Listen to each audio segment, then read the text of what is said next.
What's going on, guys? Foster here, and I am back with another video. In today's video, I'll be doing an in-depth Hecarim jungle guide. Hecarim right now is in a pretty good spot, I'd say. He has a lot of tank potential, engage potential. His clear speed's really good, and his ganks are good as well. So I would just say, like, yeah, he's in a pretty good spot. I personally really enjoy him, and yeah, with this guide, I'm just gonna explain you how to play him. So, starting with the runes. The rune on Hecarim, really the main one, is Conqueror. Conqueror is pretty easily stacked with Hecarim as well, and this will allow you to sustain yourself for the 15% healing, whilst also with the Adaptive Force gaining a lot of damage. You're going to go for longer fights, yeah. You pretty much be a pretty tanky champion, so you're going to engage, go for longer fights, go for healing, and then with the adaptive damage, you're just going to do a lot of extra damage with that. So Conqueror is really the one you want. Following up with Triumph, again, you're going to jump into the enemy team. You're likely to get probably 5 assists if any team fight happens. So getting a lot of extra healing from missing health whilst you're building tanky is very, very valuable, and that's really what you want. Now here it's Legend Tenacity or the Alacrity. Tenacity is the most likely case because this will just work against heavy CC comps. And since tank meta is pretty much here at this point, heavy CC comps are pretty common. So I'd say Tenacity is the one you want to get most games. And then here it's Last Stand.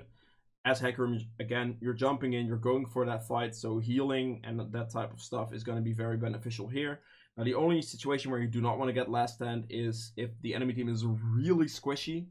And you can get away with coup de grace because then you have one-shot damage. And one-shot damage starting from a pretty early stage can really snowball a game. So that could work there. But overall, I'd say Last Stand is your best bet. Secondary tree, you have the Nimbus Cloak, which is really, really good on Hecarim. Like, this is probably the best rune you can get on Hecarim out of everything here. So this is definitely the one you want to get. This synergizes with Ghost. It would synergize with Ignite if you were to play Hecarim with Ignite as well. Synergizes with your Smite. So all the extra move speeds means extra damage for Hecarim. And yeah, overall, this is just the one you want to get. Now here you kind of have two options. One is water walking, which makes it so that you can roam faster. Like you can water walk through a river to get to a gank, or to ramp up a lot of extra move speed, a lot of extra distance that you can close with that. This does a little bit more than Celerity does in those types of situations, but overall Celerity synergizes well with all movement speed bonuses. So this is your E, this is your Ghost if you play it, this is Nimbus Cloak, this is your Phage, this is everything. Like, this will synergize really well with this, and this is why this is a very, very good combination. This is usually the one I go for. You can also opt for a Nimbus with water walking if you want to add a little bit faster roam speed when it comes to counter ganking potentially, or even just ganking in general, because it's a little bit faster through the river there. Also, this will make it that you can contest certain scuttle crabs against certain champions. Even though Hecarim isn't that great early game once it comes to 1v1ing the enemy jungler usually, but the option is there. In general, I'd say Celerity Nimbus Cloak is the one you want to go for. Now here, going double Adaptive Force is pretty much just so you can have the fastest jungle clear with your Qs, and then going for either the Magic Resist or the Armor, depending on the enemy jungler. And yeah, that's pretty much the rune setup for Hecarim. It's very sustain focused whilst like focusing on speed and damage increase from that. So if you guys have questions on that, put it in the comments below. I'll do my best to answer those for you. And let's just get right into the item section now. Alright, so for the item build on Hecarim, it's pretty straightforward. You start with the Hunter's Talisman. This is going to allow you to clear your jungle. Pretty healthy at that. And yeah, this is just mana sustain, so you can Q more. This is really all your clear speed. This is pretty useless because most of your clear is going to come from your Q. So this is the one you want to opt for. Now at this stage, you do have two options. You can go either Stalker's Blade or Skirmisher's Saber. Stalker's Blade is going to be better into the squishier teams. So, like, if you're going to opt for ganks into people, then going in with Ghost, E, and Stalker's Blade with Nimbus Cloak combination pretty much means that they're instantly going to die. Like, you get so much extra move speed from everything together that, one, you will slow the enemy, so that's pretty good as well, but you will pretty much just one-shot them. Like, they will lose their HP completely if you time everything properly and run into them with full stack Ghost, and then blue smiting them right before you land, because then your like move speed's going to spike, damage is going to spike, and this will snowball against squishies. Now, if they're not squishies, you're going for extended fights, then Skirmisher is going to be better, because then, of course, like, they're going to do less damage to you, you're going to do more damage to them, pretty much, and yeah, kind of how that works. So either or, depending on what you want, both are good on Hecarim, both are viable. Now, this is what you want to get initially, and then just pick up some normal boots. Now, Hecarim is a little bit different here. You do not want to start finishing your jungle item like first at this point. You can, if you want to, go for Warrior, which is optional, but with the recent Cinderhawk buffs, and like it's just better to go for Cinderhawk on Hecarim in general. So this right here, I would just leave it at this and pick up some normal boots with that, and then opt to rush for a Triforce. Triforce is probably Hecarim's biggest damage spike. This pretty much gives you everything you could possibly want on Hecarim. The Sheen effect, the Phage effect for extra move speed, so extra damage there as well. 5% move speed for damage, CDR, attack speed. Perfect item for Hecarim, and this is the one you want to rush. This is Hecarim's biggest spike in the entire game. And building this is fairly easy. You have a lot of like small components here you can pick up. You can pick up anything here. But just make sure that you rush this Triforce. This is going to be the biggest thing. Now, after Triforce, you're going to have your main damage item completed without too many issues. And from here, you want to just finish your jungle item now. So at this point, having completed your damage and being already tanky enough as a champion early game that you don't need to build Cinderhawk right now, and you can easily build Triforce or Snowball with that. Then you can build Cinderhawk right after. Whether this is in blue or red smite doesn't matter. Just building a Cinderhawk, getting that effect, getting the extra health from this, gonna make you really, really tanky. And then, yeah, pretty much that's that. Now, before finishing that, you can still finish your tier 2 boots, because again, Hecarim scales off of move speed, so finishing tier 2 boots is still very valuable damage-wise as well. Whatever boots you want is mercs or ninjas, depending on the enemy team. If they have a lot of tenacity or a lot of CC, you can pick up mercs. You are already going to have tenacity in your rune page if they have a lot of CC, so you can then still opt to go for ninjas while still having tenacity in your runes to synergize like both the effects pretty much. So keep that in mind as well. But yeah, it's just whatever boots you have at that point will work. So you would have like the finished items here, and from this point onward, it's kind of a lot of situational items that would do like a lot of valuable stuff in different situations. It's just situational what you pick up here. So all you really want to do is build tank items at this point, whilst like that you just want to sustain, engage for a team, and make sure that the play is possible. Now, one of the items you can get is Strix. This is good against burst champions, mostly. If the burst is like spread out between AP or AD damage, you can get a Strix, so they don't like they will not be able to burst you. Also, the good thing about Strix is the fact that it just gives you a lot of HP, which synergizes well with this, but then mainly the extra damage you get from this as well will synergize really well with just Triforce and being able to do a lot of damage there. So Strix is one of those items that I tend to pick up, I think in most games actually, just because this synergizes so well. And then the next item you get after this, which is a really strong item to combine with Strix, is Stoneplate. This is only 2500 gold, but pretty much gives you 80 armor and 80 magic resist. So also, if you jump in and engage with your ultimate, popping Stoneplate at the same time, which pretty much just means that they would have to like do an immense amount of damage to you to kill you. There's no way they're killing you, really. So you can go in with this, with your ultimate pop Stoneplate. You're gonna get a serious amount of like tank stats with all the items you have right now. It's pretty cheap as well, so this 2500 gold item combined with Strix pretty much means that you cannot get bursted this way, but then also you have 80 armor and 80 magic resist, which makes bursting you even more difficult. So this is usually the item situation I would go for in like balanced comps. Now, what do I mean with balanced comps is AP and AD damage are pretty much similar. There's really nothing like spiking out. If they would to go full AD, of course, you can then still opt to go for like Thornmail over this. Like there's a lot of different options you can opt for at that point. Just build more armor. Deadman's Blade works, Randomness works. Even the Righteous Glory would work for more engaged potential as well. Full armor is just straight up this.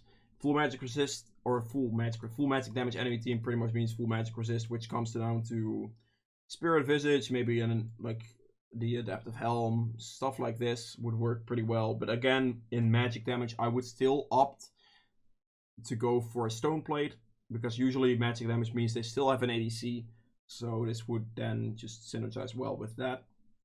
And this could still work well with this. You're gonna have high magic resist with even these two items if they would work together. Adaptive Helm only really works against certain champions, so you probably know that already. But yeah, this synergy, for example, into full AP comps would probably look like this. You can still go Strix, you can still opt to go for Stoneplate and then finish off with maybe a Spirit Visage, an Adaptive Helm, more magic resist, and just being tanky. This right here pretty much makes you unkillable, allows you to do the engage pretty easily, and that's really your entire goal. So yeah, it's really just the combination of Strix and Stoneplate that make this really, really good. So this item setup right here makes you immensely tanky while still being able to do good damage. If you were to run into the enemy team with Ghost on and jump on the enemy team, you're probably gonna one-shot the ADC or the mid laner, and then still being unable to die. Your ultimate's a very good engage tool, so keep that in mind. And I believe this is pretty much it for Hecarim. Actually, I do want to mention one more thing. GA is a very viable item as well with this setup right here, because you can jump in, use all of this, of course. You can use the Stoneplate, and then if they were to eventually kill you, which will take them a long time, you can have a GA to come back to life and to pretty much get out at that point, because either by this point you would have hard lost the fight, or they will now never be able to do enough damage again to you to kill you after a Guardian Angel. So yeah, this is pretty much the build for Hecarim. If you guys have any questions on this build, make sure to put those in the comments below. I'll do my best to answer those questions for you. And yeah, if you guys have enjoyed this video so far, hit the thumbs up button, helps me a lot. And let's just get right into the gameplay section now. Alright, welcome to the gameplay section of this guide. As you can see, I'm playing Hecarim, of course, into a Graves, which honestly is a pretty good matchup for Graves, so this is really not that ideal for Hecarim. The reason this is good for Graves is because Graves has the ability to kite Hecarim pretty well. Also is able to fight you early on because he's gonna have the early advantage on you, so definitely keep that in mind. So what I do here is, I want to ward my red buff, or just my other buff camp that I'm not starting on. I'm gonna start blue buff, and then go clear for maybe a gank on probably the Anivia if I even get the chance, because Vladimir is just probably not going to happen unless he wastes his pool. And yeah, so I go ward this. The reason I ward this is if Graves were, for example, to start blue buff, do blue Gromp into my red buff from going over the wall, I will still see this. If he were to go for blue into my red buff and then something like that, I will still see him here, even if he starts red. Then I can opt to go for his bot side camps whilst he does this. If I don't know this, if I don't have the vision or the information, he can pretty much destroy me from there and I pretty much lose the game. So that's not what you want.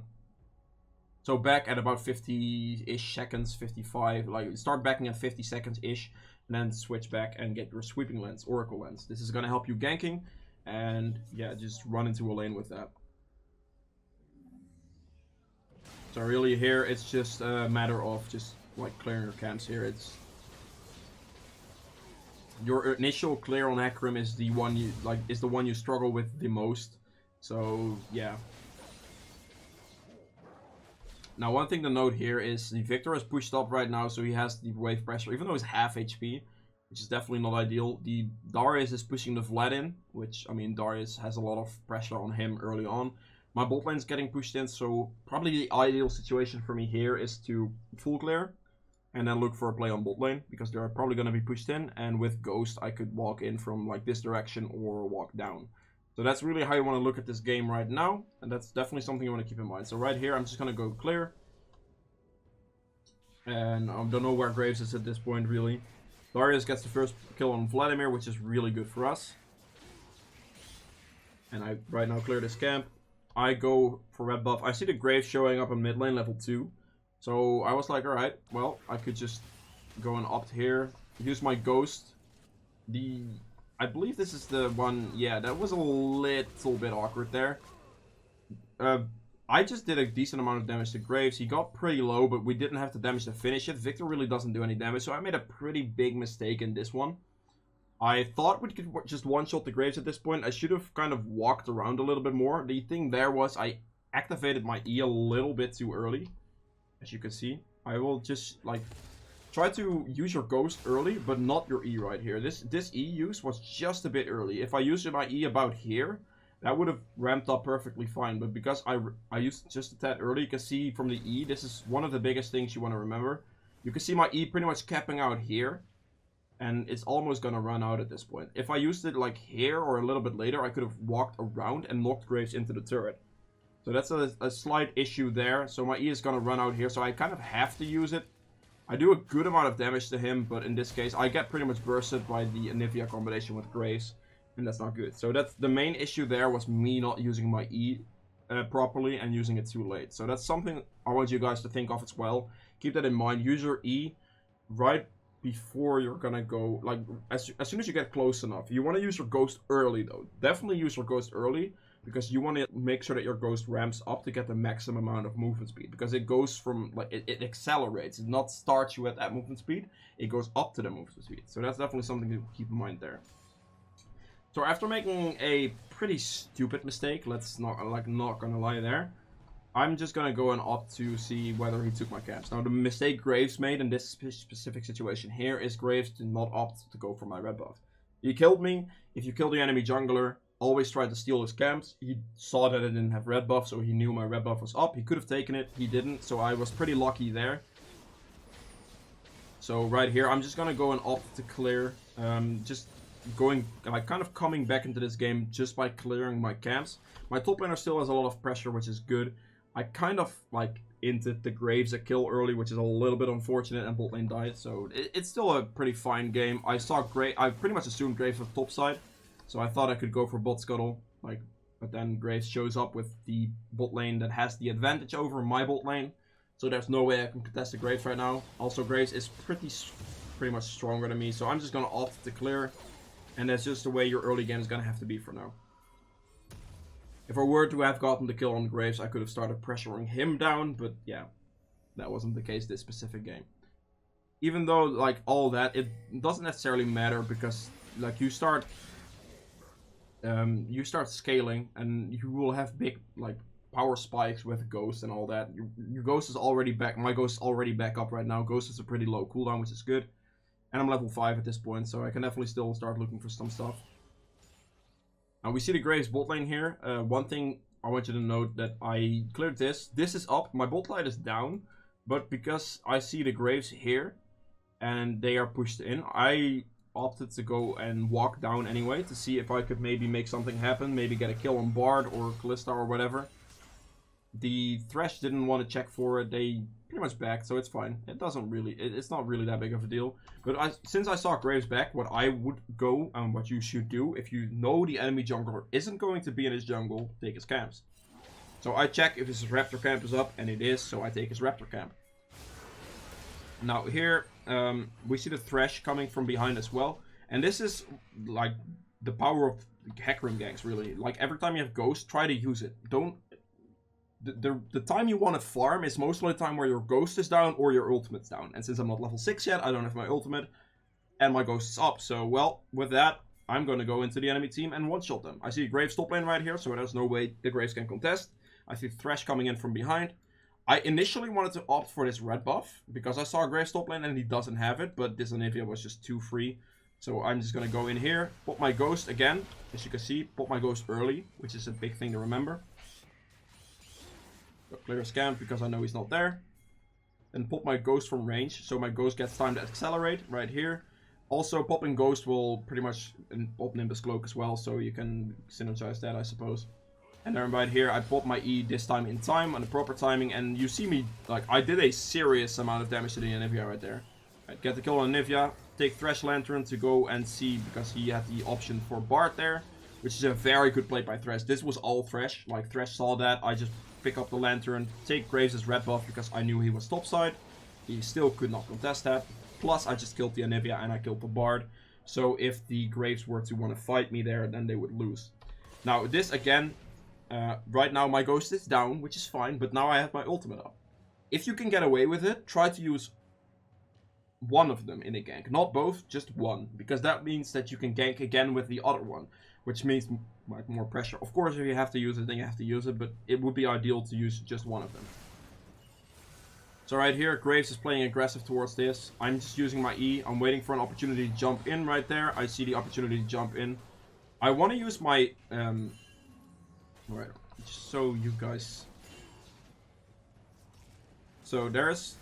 If I were to just jump in here, I could get the risk of Bard stunning me with a Q or something like that and still taking a lot of damage. So what I do here is I land my E whilst jumping. I also ult pretty much at the same time, which will, like, kind of put this, like, it kind of hits them at the same time. It's a little bit of a weird interaction, but doing that at the same time pretty much means that they will not be able to do anything about it and you deal a lot more one-shot damage. Oh, I would just wanted to back off, but I just opted this situation to help them push.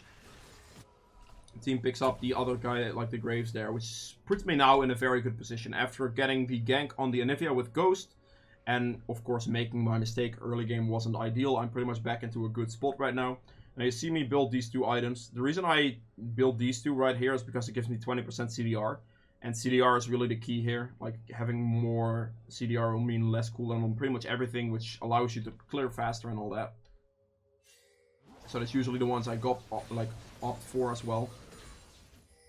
Now right here, it's just a matter of full clearing. Actually, at this point, I saw the Darius fighting the Vlad. And I was like, I can get there. I can come there from this direction, and my Ghost is going to be up soon. I would have E, but I see the Anivia move up. We see the Graves show up there, so at this point the Darius just backs away, and yeah. Alright, so here I opt to walk towards topside to maybe help the Darius. But the problem right now is I could go for this Graves. This Graves, if this were to be a 1v1 situation, is never going to win this one. I have red buff, he doesn't. I'm a level higher. I currently have Sheen and Stinger, which pops my Conqueror pretty quickly. The only issue at this stage here is I have no idea where Anivia is. Anivia was walking up. She could be here for all I know. So I definitely do not want to opt to pick this fight, so I just opt to run away. Something like you have to know when you can actually fight something, so that's definitely something to keep in mind. Oh, we see the Anivia Bard mid. Graves is pressuring me off this right now, which I can't do too much about because Victor is pretty useless at this stage. So I just have to give him my camp, which is not that big of a deal. I loop around to see if he may still be doing it or waiting around or something. But I just also can check for my camp if it's up or not. Graves topside, which instantly means I have to ping Drake and we do it. Graves being topside means they don't have anything to contest it with. And there's, yeah, Graves topside is just a mistake from his part, honestly, losing a Drake for that. At this point, I'm just looking for a situation where I can get into a position for a bot gank. We see the Graves here, so the likely scenario is Graves is going to look towards going for a bot lane gank. The Bard's here, so they are likely to just try to set this up. And I'm just here using my sweeper to see if anything is warded. I'm trying to get into the alcove around, into this brush, see, and just wait. I'm just going to stand here and wait, because with the Graves position right now and my bot lane being all the way pushed up, he's going to think, oh, this is pretty much a free gank. And yeah, he Misfortune kills the Bard here. So Kallista's here, Graves is coming in from behind, he's thinking, okay, well this is good. He doesn't know where I am, by the way. So I'm just gonna wait. I knew he was gonna do this because I saw him here, so having patience there and just waiting. And we see Graves, I stack up my E, he goes in. I just ult at this point. The way you want to ult here, and the way you kind of want to look towards ulting with Hecarim anyway. Initially I wanted to go in here, he flashes, which is good from him. I don't want to just E him now. If I were to auto-attack him now with this, I would knock him like towards his turret or maybe towards this side, giving him a chance to escape. So really, my E is about to run out, so not much you can do there. My E just kind of ran out. I kind of hit him with it still, I suppose. But I just ulted in between them, so Kallista gets feared away and Graves gets feared into that direction. So always try to look for that. So yeah, I mean, he just built rages or something there. I don't know what he's doing. At this point, I am using my Ghost to get around because alright. This right here, this Anivia has Thresh in a very bad position, I'd say. He locks him in, so all I want to do right here is pop my Ghost to make sure that I land my E on the Anivia, which cancels her ultimate. Thresh flashes out though, which is whatever. But yeah, I just cancel her ultimate with my E. If you displace or CC Anivia, her ult goes down, so it's something to keep in mind. Now they kind of overextend a little bit, trying to fight the Anivia for no apparent reason, so that's a little bit unfortunate there. If they would have just backed off, that would have been better. But yeah, what can you do? I also am currently sitting on pretty much almost my Triforce, I think. I don't have it yet. Yeah, I think I'm just gonna farm out my Triforce here, maybe. Alright, well, anyway, we just take those camps. I have enough HP and mana to do this, is fine. Thresh is mid, we can easily get this Anivia here. I walk in from an angle. This is also something you want to keep in mind. You walk in from an angle to make sure that you knock them towards your team. Or knock them towards a position where they will not be able to flash, because you have a lot of move speed. So, if you walk down, if they have flash and they're like here, you have like an immense amount of move speed to cut the distance of flash before they can even flash. So all you have to do here is just walk here and then run into them, which means they really can't flash away. Even though she has it here, so there's nothing she can do. So you just get instantly passived and dies. Alright, here I'm just clearing my camps, making sure that I get enough money for Triforce on this back. Pick up Triforce and go towards my tier 2 boots. Pick up red buff here. And then look for pressure on the enemy. Check what's up. You see Graves topside here. So this also is a very good thing about Hecarim and having Ghost on Hecarim. This is why I prefer Ghost over Ignite. Is these types of situations. So Graves sees the Darius here. Darius is really low. Now I am still quite a distance away, but because I have Ghost, I can just pop Ghost, get a lot of move speed from Ghost, and also the initial Nimbus proc, which then synergizes even, like you're gonna get even more distance. You walk in, you press E, you press ultimate, and see the amount of distance I closed in just a few seconds to be able to save the Darius here and kill the Graves. This would work for ganks, but this would also work for the type of counter gank situation like this. So that's really why I prefer that. And yeah, at this point I'm just gonna push top wave in. Darius, I guess, wanted one of the CS's, so it's a little bit awkward there. He then opts to probably push the next wave out, which is a bit troll. But yeah, he dies. Vlad used his pool, so I guess I get a free kill on Vladimir as well, which is whatever situation for me, I suppose. But yeah. From a pretty terrible mistake early game, the initial death that I have, I recovered myself pretty well by just using Ghost to gank as much as possible and just to put pressure down wherever I can, and then also keeping my farm up. As you can see, I have 114 CS, which is ahead of Graves. Yeah, that's really the thing you want to opt for now. I instantly just want to run to Drake. This Drake on Hecarim is really, really good. So I definitely want to get this. Get the map for this as well. Or it's the map, we already have a map for it, but yeah. Right here, just clearing my camps. Taking whatever I can at this point.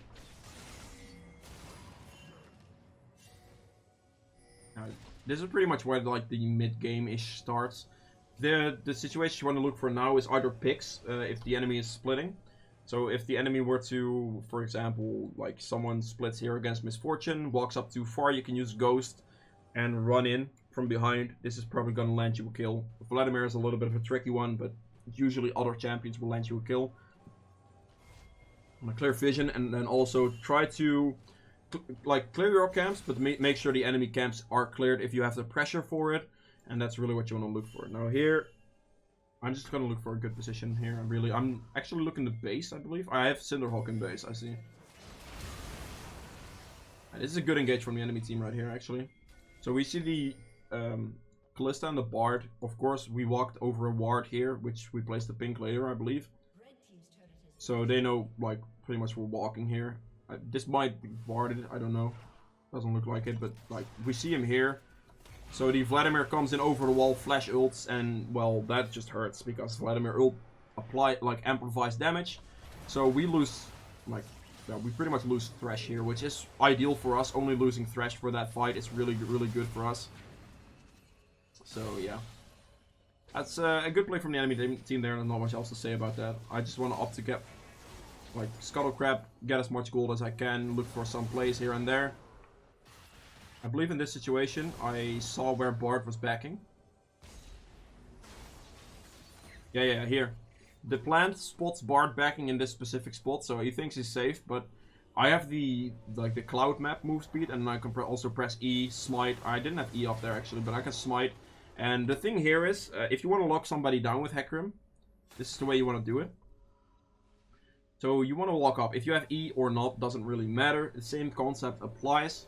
You see him backing right here. Now, I could initially ult him, but I just opted to smite first, because the way Bard's probably gonna try to escape this is use his portal somewhere, so I instantly fear him first.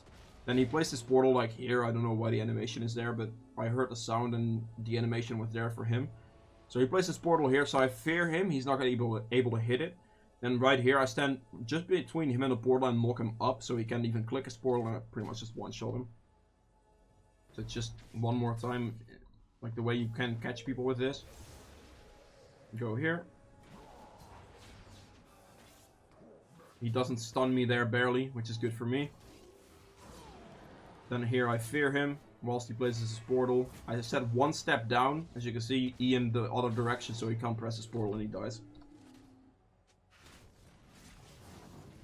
I'm currently sitting on quite a lot of gold. Rift Herald is pretty free there. Oh. Pick up the Rift Herald here. You see Kalista top lane right now, which, again, this is one of those situations what I meant with those catches. I have Ghost up right here, so this guy is pretty much guaranteed to die. There's nothing he can do. Thresh lanterns me closer, which is fine. Thresh goes into the Graves. Graves runs up for some reason. If he ran down, he might have had a chance, but running up here pretty much just means he dies. As you can see, I do quite a good amount of damage whilst being pretty tanky, which is pretty good for me. Just gonna run here. Again, Ghost combination move speed. I just pick up the Graves there and run out. Currently do not have my ultimate. I'm definitely not looking towards sustaining in this fight. The health sustain Hecarim has, though, with Conquer and his W is pretty high, so you can definitely opt to heal, especially with red buff as well, and then go into a fight later on. Alright, so just push mid lane here. With the Rift Herald, we just won a team fight, which pretty much means they can't defend the Rift Herald push. Get 2 free turrets off that Rift Herald, and then I look towards backing. Alright, as you can see, I'm picking up my Cinderhawk and opting to go for the Strix Gauge. Now, the only unfortunate thing here is my team decides to fight whilst I backed to like spend my gold, because I'm pretty sure I had like here I have 2,500 gold, so I was like, alright, I'm full HP though, so I could have been in this fight technically, but with 2,500 gold you kind of just want it back. Now my Victor honestly was pretty like trolling pretty much this game. He was trying to surrender everything, kind of running it down like this, standing too far forward, so he kind of forced the hand of our team to force a fight here. I base, so this fight's actually pretty close. If I was in this fight with my ult, this probably would have been a clean ace, no problem. So you could see this as my mistake, you could see this as their mistake. This is usually just your team getting a little bit too greedy, but yeah, what can you do? Not a dragon, pick that up as well. And Victor getting like kind of caught out here. I am looking for an opportunity to go in with like my ultimate and stuff. I kind of had to wait for my E cooldown at that point. But yeah, I mean, at this point, it's quite literally just a team fighting stage, and team fighting with Hecarim is just looking for a good ult engage, or it's just good pick off in general. So my team has to reset here. Looking to see what camps I can take from Graves to put him behind at this point.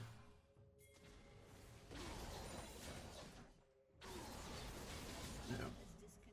I guess he disconnects, I don't know.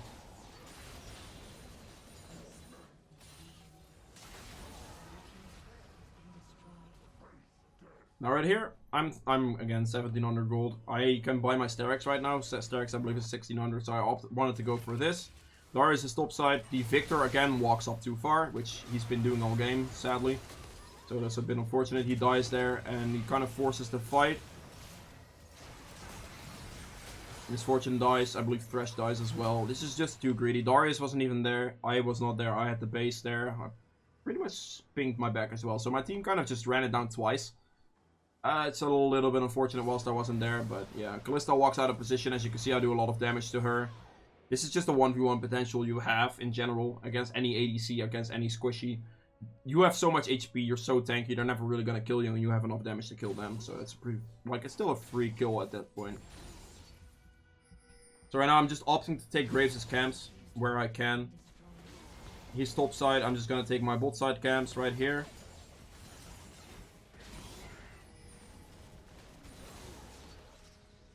Alright, so right now we obviously want to go and set up a Baron here. The Graves shows, at the moment you show like this against like if you're Hecarim, you're easily going to be able to catch this guy. Like you, again, because I kept farming pretty well in between my ganks and stuff, I'm 2 levels higher than him. I also have a serious amount of move speed, and this dragon is helping me a lot with these, like this map. So right here, Graves just kind of breathes for the water and he dies, pretty much giving up a Baron, which is good for us. Alright, so they engage, or sorry, the fight happens, sorry. So the kind of the way you want to play a team fight, obviously this is not ideal because Darius and Victor are dead. Like Darius died somewhere here, or that's Victor and Darius died solo here, which, yeah, they are kind of good at solo dying, let me put it that way. So we can still win a team fight like this, just because of Hecarim and Misfortune ult synergy. We can opt for this Baron. They TP in, which, I mean, yeah. This is the ideal spot, of course, for a Hecarim ultimate. I mean, as you can see, I'm just gonna go and ult in, see whatever I can hit, fear 3 enemies. I initially wanted to click the Vlad here, I'm pretty sure, but I just hit Bard because they were inside each other. His Fortune ult comes over that fear. Now, this is a very good cancel by Anivia wall there, I have to say. Like, that Anivia wall pretty much saved their life. No, I could just get focused down by Kalista. So there was a 3v4 or 5, 3v4 I think. Obviously not ideal, but well, yeah. Now Darius gets caught again. Doesn't die this time though, that's good. Now here we can just go and opt for the Dragon Soul. It should be a pretty free soul. Like, that fight wasn't ideal for us, but also not the worst. Right here we could just opt to go for this Drake Soul pretty easily. Pretty much completing this Drake Soul and Hecarim is the ideal thing you want. Oh yeah, right, I remember this one. I always hate this when people do this against you, but what they do here is they zone the Graves of the Drake, because the Graves was running for it initially, but then they start DPSing this whilst I'm still here. So, jungler here, jungler there. Guess what's gonna happen to the dragon? Well, Graves just steals it. This is really, really stupid from my team. Like, just giving up the Dragon Soul. If they just didn't hit it and waited for me, then that would have been a free Drake Soul, which would have meant a lot easier of a game. But yeah, I guess what can you do? It's really, what can you do? Right here, I'm just looking for, like, to push the waves out to look for pressure for the Baron again. And this is one of those situations where you just see someone out of position a little bit, you instantly pop that ghost, and you're gonna go for the speed to catch them. As you can see, I'm really fast here. She flashes over, it doesn't really matter. I go with her, she gets killed. Now, Vlad uses his ult, which is perfect for us, because if they don't have that ult for the next team fight, that's really, really good. Now, we can easily opt to go for the Baron at this point, because there's really not much the enemy team would be able to do right now. That's just a straight Baron. And from here, we can pretty much just win a team fight if we want to. Actually, no, Victor and Darius are dead again. So we just opt to back out in this situation. Reset with the gold we have. I don't know how much gold I have. I have my stone plate right now, which is a very, very big power spike. That's pretty much just going to allow me to engage anything and be fine.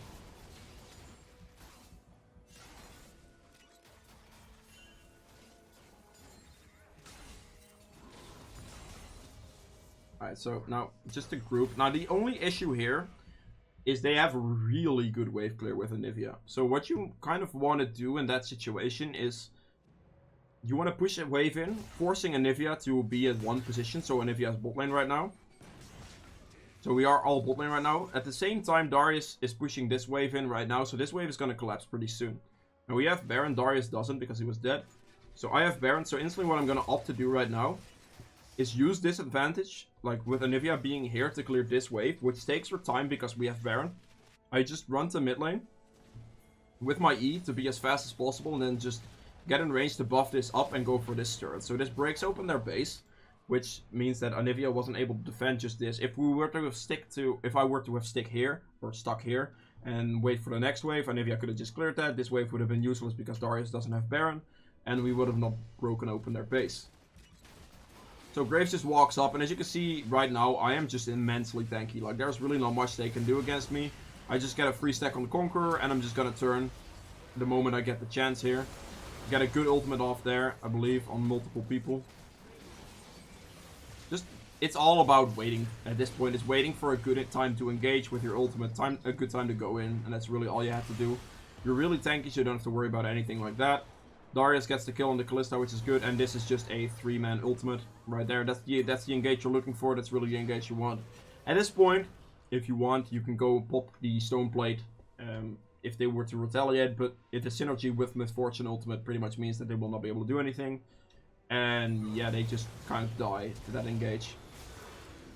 So as Hecarim, that's really the playstyle you want to look for. Try to look for a consistent clear. You're really good at doing that clear speed and using your ghost and your ultimate to gank and get an advantage, really. That's what you saw me do. Even though I made that mistake early, playing consistently and clearing through that is really what you look for. Now here, all I'm really doing is I'm just making sure that the Anivia is not here to be able to clear the wave. It doesn't really matter if I kill her or she kills me at this point. I mean, she plays this pretty well and kills me, but at this point she still has the base and my team can just end here. And that's pretty much the game there. So yeah, overall this is really how you want to play Hecarim. Make sure you use your Ghost and your Ultimate to get ganks off in those situations. Also use your, like, clear speed to your advantage. As you can see, I ended up with more CS than a Graves. Obviously this Graves could have played it better, but yeah. Ghost ganks are the main thing here. Also, that's why I prefer Ghost over Ignite. And yeah, I would say try him out. He's pretty cool. He's pretty strong. He's very, very tanky with good engage. So yeah, it fits pretty well into the meta, I'd say. And yeah, I hope you guys have enjoyed this video. If you did, make sure to hit the thumbs up button. If you want to see more videos from me in the future, hit that subscribe button. And any questions as well, put those in the comments. And I'll see you guys in the next video. Bye!